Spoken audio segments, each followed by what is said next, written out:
ठंड में पढ़ाई कैसे करें। बहुत सारे बच्चे एक चीज़ को लेके परेशान होते हैं, सर ठंड बहुत ज़्यादा है, हमें बहुत ज़्यादा नींद आती है, सर पढ़ने का भी मन नहीं करता है, मन करता है दिन भर सोए रहें, रात को 9 बजे सोते हैं, सुबह 7-8 बजे उठते हैं, फिर खाते पीते हैं, दोपहर में फिर से नींद आने लगती है। क्या आपके साथ भी ऐसा होता है? अगर ऐसा होता है तो ज़रूर नीचे कमेंट बॉक्स में कमेंट करके बताइए। और हाँ, आज इस वीडियो को पूरा देखना, दोबारा आपके साथ ऐसी कोई समस्या नहीं होगी। क्या आपको पढ़ने का मन नहीं कर रहा है इस समय? इस ठंड में पढ़ने का मन आपका नहीं कर रहा है? कभी आपने अपने आप से पूछा है कि आपके घर में जो माँ है, जो आपको खाना बना के देती, क्या इस ठंड में सुबह 6 बजे 5 बजे उठकर क्या आपको खाना बना के वो नहीं देती है? आपको भूखे तो नहीं रखती हैं? रात में 8 बजे 9 बजे तक 7 बजे तक खाना बनाती भी हैं, बर्तन भी धोती हैं पानी से, वो भी ठंडे पानी से। क्या उनका मन करता है ये सब करने का? कभी आपने उनसे पूछा है? अपने घर में अपने पिताजी से पूछा है कि अगर वो खेतों में काम करते हैं तो क्या इस ठंड में उनको भी जाने का मन करता है खेतों में? या फिर वो कुछ भी करते हो या कोई जॉब भी करते हो, क्या इस ठंड में उनको एक टाइम पे तैयार होके 8 बजे 9 बजे जाके फिर शाम को 5 बजे इस ठंड में उनका क्या जाने का मन करता है? किसी का मन नहीं करता। करना पड़ता है ताकि आप सभी लोग, उनके जो बेटे हैं, आप सभी लोग जो है अच्छे तरीके से रह सकें और पढ़ाई कर सकें, मेहनत कर सकें। लेकिन आप लोगों का मन नहीं करता है पढ़ने का, इस ठंड से डरते हो आप लोग। ये सही है? अपने आप से पूछो, क्या ये सही है? 2 दिन, केवल 2 दिन काम को एक्सचेंज करके देखो, समझ में आ जाएगा। 2 दिन आप खाना बनाओ, बर्तन धो और उनको आराम करने दो, आपको पूरा यकीन हो जाएगा कि पढ़ने के सिवाय और कोई आसान काम है ही नहीं। बैठना होता है, दिमाग लगाना होता है, पेन चलाना होता है। अगर सही तरीके से दिमाग लगा दिए, पेन चला दिए, तो आप जिंदगी में जो चाहते हो वो बन जाओगे। दोबारा से आपको कोई ऐसा काम नहीं करना होगा, आराम से पूरी जिंदगी रह जाएगी, बन जाएगी। आप ही की नहीं, आपके जो पिताजी माताजी हैं उनकी भी, और आपके आने वाली जो भी लोग हैं उनका भी। लेकिन अभी मजे लोगे तो जिंदगी भर आपको सजा लेना पड़ेगा, जिंदगी भर ठंड में काम करना पड़ेगा। डिसीजन आपका है, आपको क्या करना है। अब आपको पढ़ाई कैसे करनी है ठंड में, 2-3 चीजें हैं, अगर आप करोगे तो आपको पढ़ने में थोड़ा हेल्पफुल होगा। सबसे पहली चीज यह आती है कि सुबह में जब भी उठते हो सकता है आप लेट नाइट पढ़ाई करते हो, 2 बजे तक 3 बजे तक सोते हो सकता है आप 10 बजे सोकर 3-4 बजे उठते हो। जब भी आप पढ़ाई करते हो, जब भी सुबह में उठते हो आप, तो एक चीज आपको करना है, एक्सरसाइज। अब ये नहीं करें जिम में जाके खूब रगड़ के डंबल भाजो, ये सब नहीं करना है। आप सिंपल एक्सरसाइज कर सकते हो,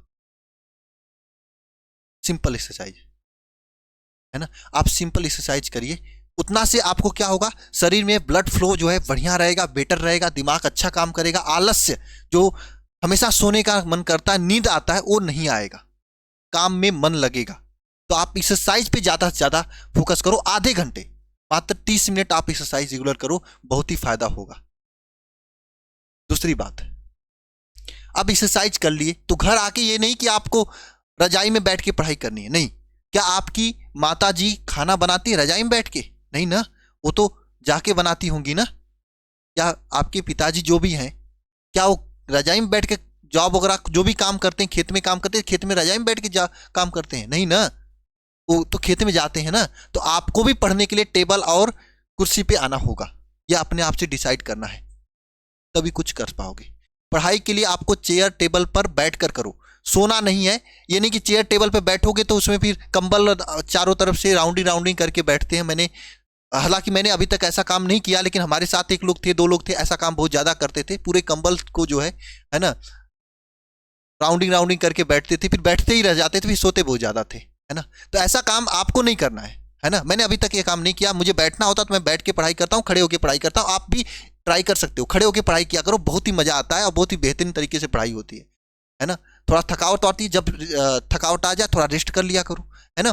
तो आप ठंड भर में या गर्मी में भी हमेशा भी आपको बैठकर पढ़ाई करना, कभी बिस्तर पे बैठ के पढ़ाई नहीं करना है, आपको कुर्सी मेज पे बैठ के पढ़ाई करनी है ना।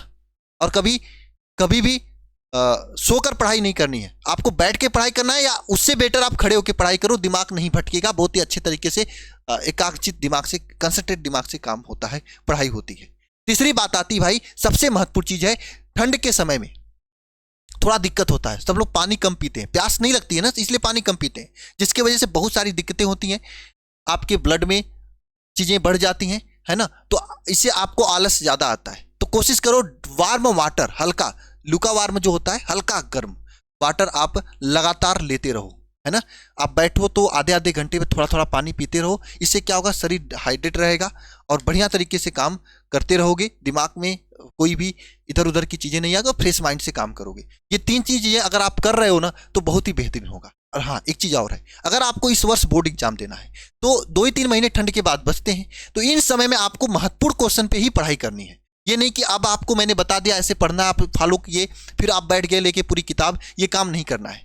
केवल और केवल इंपॉर्टेंट क्वेश्चन पे ही फोकस करना है, इंपॉर्टेंट क्वेश्चन ही पढ़ना है ना, तभी आप बेहतरीन कर पाओगे, क्योंकि इतना समय नहीं है ना कि आप सब चीजों को पढ़ो, फिर रिवाइज करो, फिर प्रैक्टिस करो, नहीं कर पाओगे। इंपॉर्टेंट क्वेश्चंस को अगर पढ़ोगे तो रिवीजन भी करना आसान होगा, और सेलेक्टेड क्वेश्चन होंगे, आसानी से काम हो जाएगा, आसानी से आप चीजों को टेकल कर लोगे, है ना। तो इंपॉर्टेंट क्वेश्चन पे ज्यादा से ज्यादा फोकस करो, महत्वपूर्ण प्रश्नों पे ज्यादा से ज्यादा फोकस करो। सर कहां से पाएंगे इंपॉर्टेंट क्वेश्चन? तो आपके सर जहां पे भी आपने पढ़ाई किया उन्होंने हर चैप्टर की इंपॉर्टेंट क्वेश्चन बता रखा होगा। अगर बता रखा तो अच्छी बात है, नहीं बता रखा तो आप हमारे साथ इंपॉर्टेंट क्वेश्चन की तैयारी कर सकते हो इस वरदान बैच के जरिए। इसमें हम चैप्टर का रिवीजन करा रहे हैं, क्योंकि लास्ट टाइम में रिवीजन बहुत जरूरी होता है, तो जो बच्चे पढ़े होते हैं उनका रिवीजन हो जाता है, जो नहीं पढ़े होते तो हम थोड़ा स्लो करके इंपॉर्टेंट टॉपिक का ही रिवीजन कराते हैं 1 शॉट के जरिए, तो आप रिवीजन कर लोगे। और हर एक चैप्टर के डेली क्लासेस के जरिए जो मोस्ट इंपॉर्टेंट क्वेश्चन हैं, जो आने की चांसेस होते हैं, उसका हम लोग प्रैक्टिस कराते हैं। और साथ में पिछले 5 साल क्वेश्चन पेपर भी कराएंगे, मॉडल पेपर, गेस्ट पेपर भी कराएंगे। और सबसे बड़ी बात है कि इस बैच को अगर आप ले रहे हो तो इसके साथ में पुराने बैचेज जो उसमें आपको डिटेल से पढ़ाया गया, शिखर बैच, शिखर 2.0 बैच, ये सब आपको फ्री दे दिया जाता है, ताकि मान लो 1 शॉट के जरिए कोई चीज़ न समझ में आए, न दिमाग में क्लिक करे, तो आप इसके जरिए क्लिक कर लो, ठीक है। इसके साथ साथ में आपको इंग्लिश स्पोकिंग का एक स्पेशल बैच भी आपको दिया जाएगा, है ना, जो कि बोर्ड एग्जाम के बाद चलेगा। बोर्ड एग्जाम के बाद इंग्लिश स्पोकिंग का ये क्लास चलेगी। मुझे पता है गांव के बच्चों के साथ सबसे बड़ी समस्या होती है इंग्लिश को लेके, पढ़ नहीं पाते हैं, बोल नहीं पाते हैं, है ना। और बोर्ड के बाद जब वो जाते हैं किसी चीज़ की तैयारी करने के लिए ना, तो वहाँ पे इंग्लिश बहुत ज़्यादा प्रॉब्लम करती है। तो हमारे तरफ से आप सभी लोगों के लिए इंग्लिश स्पोकिंग का बैच, एक तरह से इस बैच के साथ गिफ्ट हम दे रहे हैं, ताकि बोर्ड के बाद भी आप हमसे जुड़े रहो, यादें जुड़ी रहनी चाहिए ना। तो इस बैच को आप ज्वाइन कर सकते हो। फीस मात्र 399 रुपये, पूरे एग्जाम तक के लिए, नहीं कि 1 महीने का है। और इसमें सभी विषय पढ़ाया जाएगा, physics, chemistry, math, biology, Hindi, English, सब कुछ, ठीक है। आप अल्फा इंस्टीट्यूट प्रो ऐप को डाउनलोड करके ज्वाइन कर सकते हो, या फिर ये नंबर है 930 577 1375, इस पर कॉल करके, मैसेज करके, व्हाट्सएप करके चीज़ों को समझ के ज्वाइन कर सकते हो। हाँ, अगर करना है तो जल्द से जल्द ज्वाइन करके मेहनत शुरू करो, क्योंकि इसमें ऑलरेडी हम लोग 12-12 घंटे खड़े होकर पढ़ा रहे हैं, है ना। तो अगर 12 घंटे आप हमारे साथ मेहनत करो, निश्चित रूप से काम आसानी से कर लोगे, है ना। नेक्स्ट चीज आती है सबसे महत्वपूर्ण चीज, कि भैया टाइम टेबल बना के पढ़ाई करो। देखो कुछ बच्चे कहते हैं सर पढ़ने का मन नहीं करता, मैं 2 घंटे 3 घंटे भी पढ़ नहीं पाता हूँ। रीजन ये कि आप टाइम टेबल बना के नहीं पढ़ाई करते हो। आप टाइम टेबल बनाओ ना, 3-3 घंटे का 4 स्लॉट बनाओ, 3 घंटे सुबह में, 3 घंटे दोपहर में, 3 घंटे फिर जो शाम होता है उसमें, 3 घंटे रात को, 4-3-12 घंटे आसानी से पढ़ लोगे आप। कोई बड़ी बात थोड़ी ना है, बस आपको एक सही तरीके से बैठना पड़ेगा। सो के 3 घंटे का टाइम टेबल बनाओगे थोड़ी नहीं पढ़ पाओगे भाई। बैठ के बनाओ, कुर्सी मेज पे बैठो, एक साथ अपने दिमाग को कंसंट्रेट करो, तब कर पाओगे। इन सभी चीजों को उम्मीद है आप सभी लोग फॉलो करोगे, और कमेंट बॉक्स में कमेंट करके बताना कि कौन कौन आज से इन सभी चीजों को फॉलो करेगा और इस तरीके से बैठ के पढ़ाई करेगा। कौन कौन सो के पढ़ाई कर रहा था ये भी बता देना। और हाँ, मैं सभी का कमेंट्स देखूंगा, और आपको अब से एक नई शुरुआत करना, आज से एक नई शुरुआत करने हैं, ठीक है। आज से आप नई शुरुआत करिए, मेहनत की शुरुआत करिए, निश्चित रूप से आपको फायदा होगा। मिलते हैं नेक्स्ट क्लास में। इतना समझ लेना, इस बार आपको तोड़ना है 90+, तोड़ने की सिवा इससे पीछे कुछ नहीं करना है, ठीक है। तो मिलते हैं नेक्स्ट वीडियो में। सभी को जय मां सरस्वती।